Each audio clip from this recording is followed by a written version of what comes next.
তুমি মুখ্যমন্ত্রীটা ছেড়ে দেখ না, উনি মুখ্যমন্ত্রীর মর্যাদা তো উনি রাখুক না।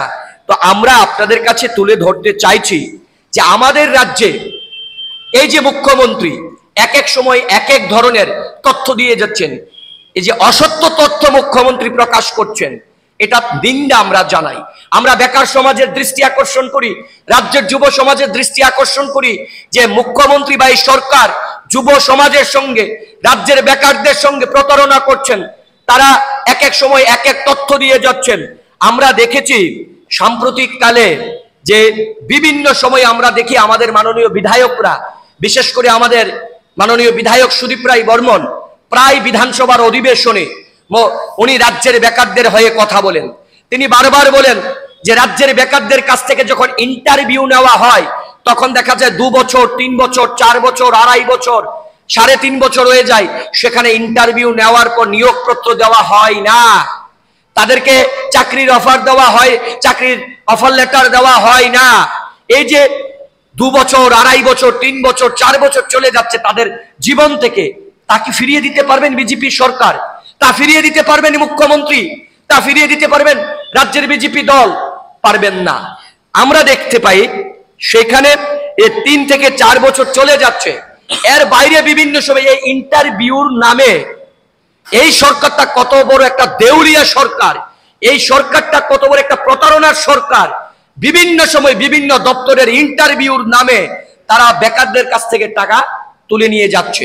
আমরা বিভিন্ন সময় দেখি স্টেট কোঅপারেটিভ ব্যাংক, জিআরবিটির কথা বলুন, জিআরএস এর কথা বলুন, এসটিজিটির কথা বলুন, বিভিন্ন সময় টেটের কথা বলুন, বিভিন্ন দপ্তরে টিপিএসসির কথা বলুন, যে যে দপ্তরের ইন্টারভিউর নাম নেওয়া হয়, নাম করে ইন্টারভিউ ডাকা হয়, সেখানে যুবকদের কাছ থেকে, এই নিরীহ গরিব অসহায় যুবকদের কাছ থেকে, যাদের কাছে টাকা নেই, যারা অর্থ উপার্জন করেন না, তাদের কাছ থেকে তারা টাকা উপার্জন করছেন।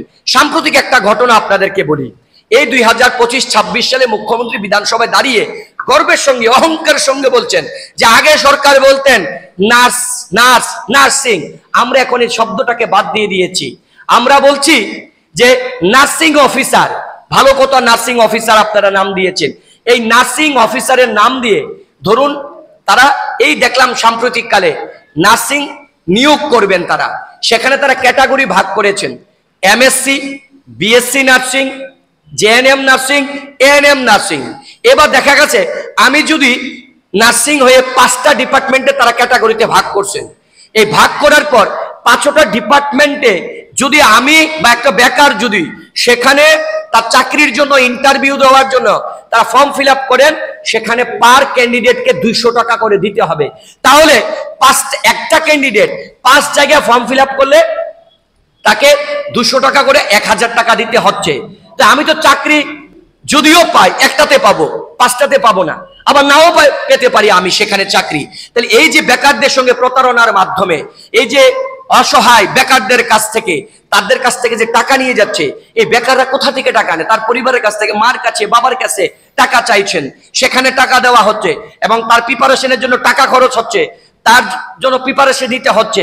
যখন সে চাকরিটা পায় না, বাড়িতে কথা শুনতে হয় তাকে যে তোকে টাকা দিলাম, টাকা দিয়ে ফর্ম ফিল আপ করলি, চাকরির জন্য পড়াশোনা করলি, কিন্তু চাকরিটা পেলি না। এই যে বেকাররা যে একটা অপমান বোধ করেন, তারা কথা শুনতে হয় তাদের কাছ থেকে, যে টাকা দিয়ে হেল্প করার পরেও পরিবার তাকে দিচ্ছেন, তারপরে বেকাররা পাচ্ছেন না, তাদেরকে কথা শুনতে হয়। আমরা মনে করি এই সরকার সম্পূর্ণভাবে একটা বেকারদের সঙ্গে প্রতারণা করছেন। তাই এই সরকারের কাছে, মুখ্যমন্ত্রীর কাছে আমরা দাবি জানাচ্ছি যে যে শ্বেতপত্র তালিকা প্রকাশ করুন।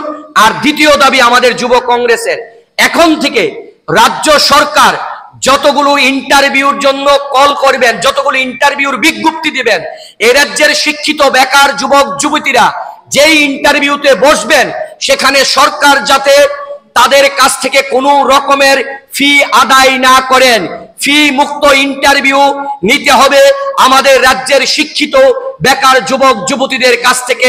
এটা ত্রিপুরা প্রদেশ যুব কংগ্রেস রাজ্য সরকারের কাছে আমরা দাবি জানাচ্ছি। এটাই বলার জন্য আজকে আপনাদেরকে সাংবাদিক সম্মেলনে আমরা ডেকেছি।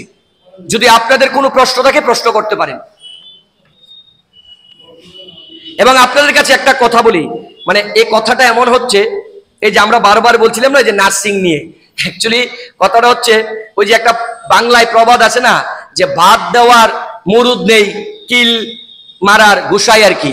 এই যে বেকারদের সঙ্গে যে প্রতারণা করছেন, এই যে বেকারদের সঙ্গে প্রতারণা বিভিন্ন দপ্তরের নামে, আপনাদের আরেকটা প্রশ্ন আমরা ভুলে গিয়েছি, সেটা তুলে ধরছি 1 মিনিটের মধ্যে।